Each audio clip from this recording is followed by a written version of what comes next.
cabin crew, thank you. Your seats for landing, please. Co pilot powiedział? Lądujemy. Au, tak nie. Mamy zamknąć.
On behalf of the captain and the crew, welcome to London Heathrow. The local time is 7:35. Please remain seated with your seatbelt fastened until the fasten seatbelt signs have been switched off. You may now use your mobile phones or handheld portable electronic devices. When it is safe to leave your seats, be careful when opening the overhead lockers, as items may have moved and could fall out and cause injury. Before leaving the aircraft, please make sure you have all of your personal belongings with you, and remember that smoking is not allowed until you have reached a designated area.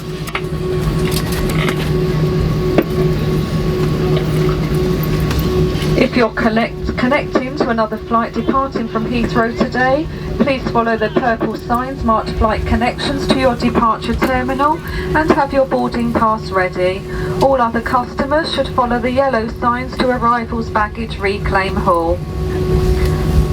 From all of us at British Airways and the One World Alliance, thank you for choosing to fly with us today. It has been our pleasure looking after you on this flight, and we hope to welcome you on board again very soon. We wish you all a safe and pleasant onward journey and a very nice weekend. Thank you.